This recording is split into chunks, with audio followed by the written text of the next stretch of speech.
saya jadikan judulnya nih gitu ya. Jadi akhirnya saya coba apa namanya itu membuatlah beberapa pointer-pointer gitu ya. Akhirnya saya mengambil judulnya strategi memulai dan mempertahankan bisnis gitu ya. Dan pada akhirnya itu bagaimana kita menjadi pebisnis yang tangguh ya. Jadi misalnya yang pertama, bagaimana membangun pola pikir pebisnis yang seutuhnya gitu ya. Sehingga seperti yang saya sampaikan tadi, caranya mungkin ya, bagaimana agar setiap aktivitas selalu dihubungkan dengan kegiatan bisnis ya. Semua harus ada hitungannya gitu ya. Jadi selalu berpikir ada peluang bisnis di balik peristiwa ya. Sama misalnya gitu ya, bagi orang yang takut terbang, ya kan, dia akan misalnya menciptakan apa namanya itu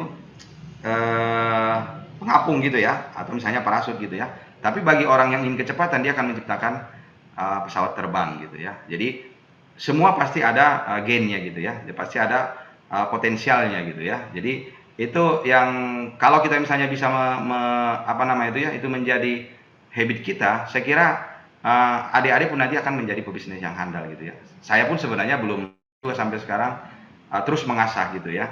Jadi terus mengasah ya bagaimana bisnis itu agar terdeliver dengan baik. Karena pada akhirnya menurut saya ya 60% sebenarnya nanti orang bisnis itu adalah insting ya. Jadi karena dia udah terbiasa melihat sesuatu ada peluang ya. Ini pasti jalan nih, ini pasti bagus nih. Ini pasti oke nih kalau saya eksekusi. Ya, mulailah sesuai dengan kemampuan ya. Jangan terlalu berangan-angan atau terlalu bermimpi yang tinggi gitu ya. Saya dulu misalnya nggak punya apa-apa, ya saya jadi apa istilahnya itu jadi guru les saja. Oh ada kemampuan, modalnya nggak seberapa, cuma bikin flyer, ya saya menjadi bikin bimbel gitu loh ya. Saya ingat dulu semester 4 atau semester 5 kita bimbel namanya eksekutif privat course gitu ya. Jadi terus saya semester 5 juga saya sudah menjadi megang kos-kosan di kampus itu dulu. Seingat saya dulu saya sampai 100 pintu kos-kosan saya pegang gitu ya. Dan saya dulu jual beli tanah selama mahasiswa tuh. Jadi kalau dihitung-hitung mungkin ada lah kita dapat 60-70 juta. Makanya saya dapat mobilnya saya rentalkan. Sampai 2012 mungkin ada sampai 28 rental mobil kita gitu. Saya juga dulu 2001, 2002 saya udah punya angkot ya. Jadi memulai dari apa yang kita bisa lakukan ya. Seperti yang saya ceritakan tadi, misalnya ya koordinir fotokopi ya fotokopi aja dulu. Minimal kita dapat gratisan gitu ya. Terus untuk memulai dibutuhkan pemikiran yang positif. Jangan selalu melihat dari sisi negatifnya. Kadang-kadang senior ya ngajak kita jalan-jalan, ya kita coba di dalam perjalanan itu ya. Kebiasaan saya sebenarnya kalau saya nggak terlalu senang mengikuti seminar ya, karena seminar itu biasanya yang disampaikan yang baik-baiknya. Saya kan nggak mungkin saya ceritakan susahnya saya misalnya dulu dapat cek kosong gitu ya, susahnya saya beli barang ternyata di dalamnya istilahnya tidak sesuai dengan spek yang kita inginkan gitu ya. Jadi kalau saya dulu itu sebenarnya kalau saya suka udah berbisnis, saya cari senior yang pebisnis, bila perlu istilahnya saya nyupirin dia, saya temanin dia kemana gitu ya, seharian itu saya udah belajar ilmu gitu. Saya belajar semua komplit gitu ya. Oh seperti itu gitu ya. Itu menjadi benchmark. Saya kira kita butuh coach gitu ya. Jadi pemain bola petinju pun dia pasti butuh coach. Jadi kalau seminar itu kan istilahnya kayak sekarang lah, mungkin pesertanya ada berapa nih? Anggap bisa ada 100-an. Saya nggak yakin bisa juga saya explore semua atau saya deliver semua apa yang saya alami kepada adik-adik semua gitu ya. Tapi kalau kita ketemu senior ya mungkin belum tentu memang dia bersedia, tapi kita tanya terus, kapan kosong waktunya bang, kapan di rumah gitu ya. Saya dulu seperti itu gitu ya. Terus jika pun gagal ya kita tetap menganggap itu sebagai keberhasilan. Artinya ya kegagalan itu juga ilmu. Yang berikutnya lagi gitu ya. Nah, jadi bagaimana menjadi pebisnis yang tangguh ya pantang menyerah. Saya juga bukan istilahnya, mungkin saya masih bujangan, saya udah pernah minus, mungkin ya minus 250 juta gitu ya. Tapi bagaimana itu kita meng-create gitu ya, kita istilahnya recovery pelan-pelan gitu ya. Karena saya kira pebisnis mungkin tak kabur dia gitu ya. Saya kira siapapun pasti mengalami itu ya. Terus berpikir dan mengeksekusi hal yang baru ya. Ini maksudnya hal yang baru ya. Jadi kita juga jangan mentok di situ atau jangan cepat puas gitu ya. Artinya kita harus adaptif, melihat pasar gitu ya. Terus belajar dan tidak cepat puas ya, yang saya sampaikan tadi ya. Terus bagaimana bisnis itu mendarah daging bagi kita. Saya kadang-kadang juga anak saya sekarang ya, istilahnya kalau mungkin mau ngasih materi bagaimana bisnis itu menjadi istilahnya dari lahir gitu loh ya. Jadi setiap kita diskusi ya, setiap kita membeli sesuatu ya, atau semua kegiatan sebisa mungkin dihubungkan dengan bisnis ya. Saya kita membeli barang, ini apa hubungannya dengan bisnis gitu ya. Artinya kalau di bisnis itu kalau bisa mahal, kalau memang kebutuhan ya kita beli. Murah tapi kita nggak butuh, ngapain dibeli gitu loh, nggak ada hubungannya dengan bisnis kita gitu ya. Jadi terus berusaha menularkan ke siapapun, ini termasuk nih saya mencoba, karena bagi saya nanti ada feedback ya dari adik-adik semua, itu juga kadang-kadang menjadi pikiran bagi saya. Oh iya ya, benar juga pendapat adik ini gitu ya. Saya kadang-kadang saya di tim saya nih, saya pakai yang muda-muda, karena yang muda ini ya pasti dia update, karena dia berpikir untuk kepentingan dia. Kalau saya misalnya menggunakan tim saya semua yang tua-tua, saya gitu ya, pasti kan pemikirannya sama dengan zaman saya dulu gitu ya. Padahal marketnya sedang tidak di situ gitu ya. Ya. Dan terus mengembangkan bisnis lain seperti yang saya sampaikan tadi. Kita jangan istilahnya narok ya telur dalam satu keranjang. Kita jangan berbisnis di satu fokus gitu ya. Kalau memang kita mau nanti terjun di sana, karena bisnis itu juga ada istilahnya apa ya? Ya ada booming gitu ya, ada lesu gitu ya. Kan yang pertama itu kiat-kiat memulai bisnis yang baik ya, terus menjadi genuine dan autentik dalam memulai dan mengembangkan bisnis, memiliki growth mindset yang positif dalam mengembangkan bisnis ya, berpikir kritis dan jeli dalam melihat peluang ya. Ini saya kira udah bagus ini. Bagaimana kita ini memang menjadi mendarah daging pagi kita, menjadi istilahnya modal kita untuk melakukan eksekusi gitu ya. Ya,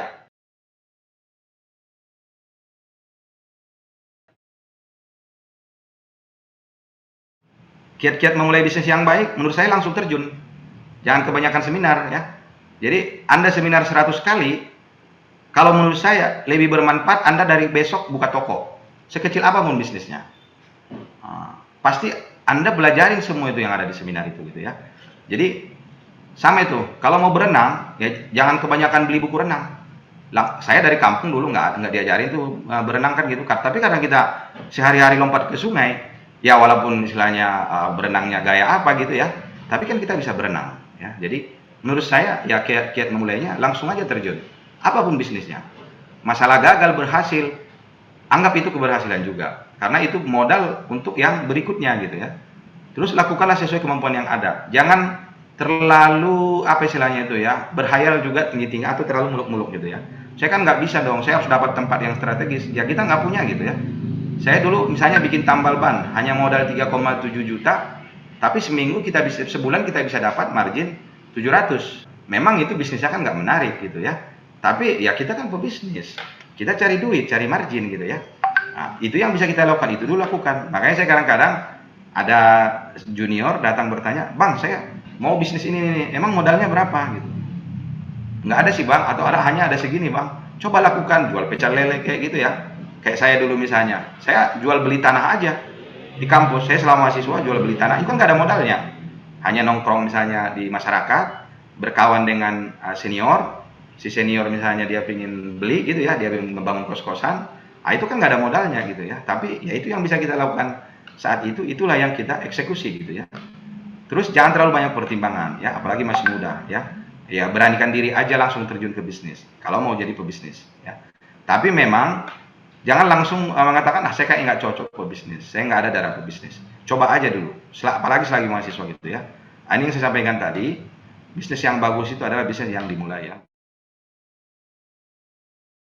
Menjadi genuine dan autentik dalam memulai dan mengembangkan bisnis ya. Jadi bagaimana caranya? Ya kita memangkas mata rantai pengelolaan bisnis ya. Saya kadang-kadang nggak mengikuti SOP yang misalnya yang biasa orang lakukan ya. Jadi bagaimana kita misalnya penggabungan beberapa departemen ya. Misalnya procurement kita hubungkan dengan penagihan. Karena gini, salah satu juga keberhasilan dalam bisnis bagaimana kita mengefisiensikan ya. Bagaimana kita mengoptimalkan tim ya. Jadi kadang-kadang kita nggak perlu banyak tim ya. Karena prinsipnya gini, makin gemuk timnya, itu makin susah juga untuk dibawa gitu. Saya kadang-kadang di tim saya itu, saya nggak terlalu menyebut dia manajer, nggak terlalu menyebut dia atasan. Ayo kita sama deh gitu loh ya. Jadi kadang-kadang meja ya, kursi atau ruangan kita pun sama. Nah, yang penting kan outputnya gitu loh. Kita berbisnis itu outputnya bukan karena dia jadi manajer, ada general manager gitu ya, ada staff, ada ini. Jadi si manajer atau si general manager seolah-olah akan benar terus, enggak, justru dibuka akses sebesar-besarnya Kalau dia punya ide-ide, ya kita sebagai misalnya owner gitu ya, atau sebagai anggaplah misalnya anggaplah misalnya yang punya gitu ya, kita kan lihat, kan berbisnis itu kita jangan lihat dari jenjang jabatannya, tapi bagaimana dia menghasilkan sesuatu kepada tim kita gitu loh. Kita bayar dia sesuai dengan kemampuan dia gitu ya. Sehingga juga kita harus memaksimalkan karyawan ya atau tim dengan menargetkan misalnya dia mempunyai minimal 2 keahlian. Saya selalu gitu.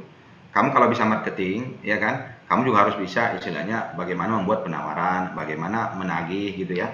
Artinya dia satu line gitu ya, dan juga pola komunikasi. Artinya saya nggak kadang-kadang jarang menyebutkan misalnya karyawan. Saya selalu menyebutkan misalnya tim saya gitu ya. Terus juga kadang-kadang kita memanggil dia, istilahnya ngajak dia, ya jangan terlalu kaku gitu loh ya. Nah, istilahnya nggak usah terlalu kita batasin dengan anggaplah misalnya ketemu kita harus menghadap apa segala macam gitu ya. Bebas aja. Nah, kadang-kadang juga tim saya itu misalnya karena kita, kalau yang konsultan yang ada di sini, Pak saya kerja di lantai 3 aja ya, nggak masalah gitu. Ya, yang penting outputnya. Itu saya kira minimal itu yang saya lakukan. Ya, mindset yang positif ya dalam mengembangkan bisnis. Ya ini juga menjadi tantangan ya sebagai peluang berkembang gitu ya. Jadi kita selalu juga berpikir spekulasi dasari kalkulasi. Dan saya kira kita juga harus melakukan R&D ya. Jadi makanya saya senang sekolah gitu ya. Senang istilahnya ikut organisasi keprofesian. Itu menjadi R&D kita gitu loh ya. Jadi nggak perlu kita misalnya buat satu R&D yang khusus, tapi dari bergabung dengan istilahnya komunitas itu kita sebenarnya sudah dapat R&D gitu loh. Kita sudah dapat pengembangan gitu ya. Terus berpikir kritis dan jeli dalam melihat peluang ya. Jadi bagaimana kita memahami prinsip bisnis, memahami kriteria-kriteria syarat sebuah bisnis ya, mengerti tren bisnis. Sekarang itu saya kira trennya ya pasti ke IT gitu ya, baru mengikuti apa namanya itu pola dan selalu kita mengembangkan knowledge yang luas gitu ya. Menurut saya kiat usaha itu yang pertama mengoptimalkan kepemilikan. Apa yang adik-adik miliki sekarang? Misalnya menurut saya Anda memiliki waktu yang luas ya, Anda memiliki tenaga yang berlebih ya, Anda memiliki handphone ya, Anda memiliki istilahnya posisi sekarang sebagai mahasiswa IPB ya, kampus terbaik nomor 1 saat ini, dan kampus-kampus lain juga yang ikut saya lihat tadi ya, ada dari Unila, dari ITS dan lain-lain. Itu dioptimalkan. Jangan Anda habiskan misalnya untuk berleha-leha, untuk tidur gitu ya, bersantai-santai gitu ya.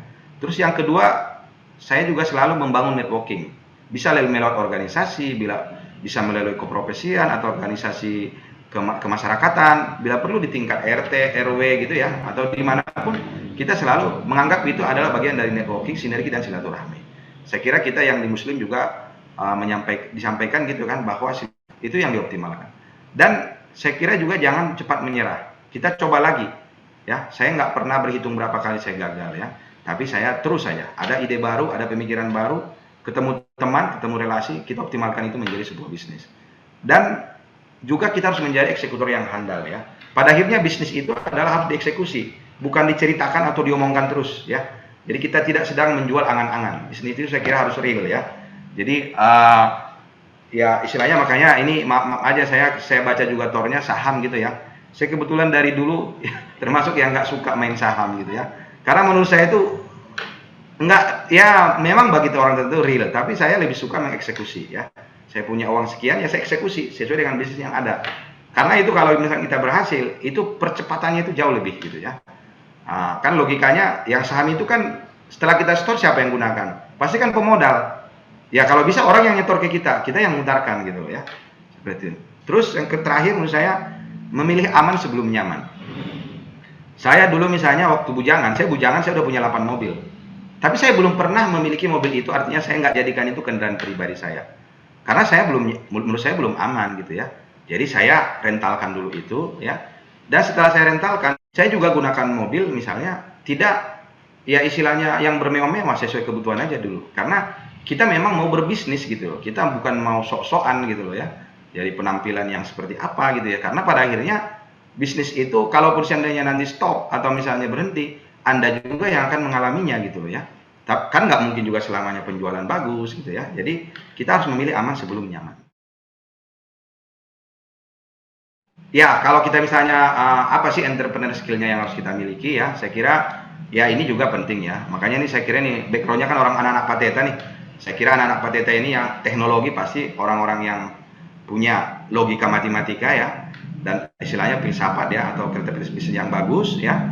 Juga Anda saya kira harus menguasai informasi dan teknologi, dan istilahnya punya marketing and selling konsep gitu ya. Juga nanti bikin HRD yang bagus ya, baru manajemen keuangan dan manajemen strategi. Jadi memang berbisnis itu kita harus multi talent gitu ya. Jadi nggak bisa hanya menguasai satu. Makanya pebisnis itu kita punya, kami kan di pabrik itu sempat kita punya sampai 150 karyawan ya. Artinya kita harus punya pola pikir seperti itu gitu ya. Jadi kadang-kadang kita yang harus belajar bagaimana mendeliver yang kita pikirkan sampai kepada dia gitu loh ya. Karena belum tentu bahasa kita dengan bahasa dia sama. Tapi kan tujuan kita sama, bagaimana memproduksi barang yang bagus, tepat waktu ya. Terus klien nggak istilahnya apa namanya itu tidak kecewa gitu ya. Harga juga optimal atau harganya misalnya bisa bersaing gitu ya. Dan pada akhirnya memang untuk membantu buat manajemen kualitas. Jadi kita buat sistem ISO-nya. Kebetulan saya juga sekarang menjadi konsultan di energi lingkungan. Kita juga banyak istilahnya klien-klien kita itu seperti Adaro, Kideko, Pertamina, PLN gitu ya. Kita juga upgrade ya istilahnya apa? Pola-pola SOP-nya gitu ya. ISO itu kan istilahnya Internet Standard Organization, tapi sederhananya kan tulis apa yang dikerjakan, kerjakan apa yang ditulis ya. Jadi karena kadang-kadang kalau bisnisnya sudah besar harus SOP, nggak bisa lagi kita istilahnya pretelin atau liatin satu-satu gitu ya. Kalau misalnya anggaplah mau dikumpulin gitu ya, apa sih sikap dasar seorang wirausahawan itu? Harus mempunyai tekad yang kuat ya, terus punya kreatif dan inovasi ya, menentukan jenis usahanya juga ya. Saya kira silakan kalau bisa memang lakukanlah sesuai dengan passion Anda atau misalnya kemampuan Anda. Ya, walaupun belum tentu istilahnya harus seperti itu ya, tapi di awal-awal lakukanlah sesuai dengan kemampuan. Saya kebetulan dari S1 memang mengambilnya di teknik pertanian, lebih kuatnya di istilahnya energi ya, pindah panas dan istilahnya termodinamika, makanya kita bikin pabrik radiator gitu ya. Jadi minimal knowledge kita ada di situ, sekolah kita ada di situ. Pada saat kita mau eksekusi itu seperti Alsintan gitu ya, sekarang kita bikin mesin pellet biomasa, ya harusnya kita lebih punya gitu loh ya, skill di situ ya. Terus mengadakan perhitungan usaha. Jadi kita berbisnis itu tidak sedang main judi, tidak sedang spekulasi, didasari kalkulasi ya. Jadi menurut saya apalagi kita alumni IPB ya, atau misalnya alumni S1 ya, anak teknik ya harus berspekulasi, apa namanya itu, berspekulasi didasari kalkulasi. Saya sampai sekarang aja kemana-mana saya bawa kalkulator ya. Jadi saya nggak pakai kalkulator handphone gitu ya, karena itu kadang-kadang nggak menarik gitu ya, nggak cepat gitu ya. Jadi ada hal-hal tertentu memang kita kadang-kadang lagi di lapangan ada teman menawarkan bisnis, kita dalam sekejap oh ya oke, nah ini masuk gitu ya. Jadi atau misalnya kita yang sudah tahu ya, tapi kalau kita biasakan berhitung itu saya kira juga modal gitu ya. Ya siap menerima risiko, nggak mungkin berbisnis tanpa risiko ya. Jadi karyawan pun punya risiko, bisa dipecat, bisa gulung tikar gitu ya. Ya kalau semua berisiko, ya kenapa kita juga berbisnis takut istilahnya mengambil risiko gitu ya. Risiko itu memang harus dihadapi, cuma bagaimana kita melakukan mitigasi gitu ya, atau mengecilkan risiko yang ada itu. Baru memiliki sikap yang positif. Ini sebagian tadi saya sudah sampaikan. Mau belajar dari pengalaman ya. Jadi jangan juga apa ya, berbisnis itu juga jangan juga terlalu overconfident atau misalnya terlalu ngotot gitu loh ya. Kita belajar juga dari pengalaman gitu ya. Baru berani mandiri dan memiliki daya cipta ya. Baru mampu menilai peluang pasar ya. Jadi pada akhirnya sebenarnya kita berharap adik-adik semua ini menjadi wirausahawan itu bukan karya terpaksa dan pelarian dari suatu kegagalan. Tapi perlu tekad yang bulat untuk berwirausaha ya. Jadi bukan juga karena dipaksa teman atau orang tua gitu ya, tapi memang keinginan dari diri kita sendiri gitu ya.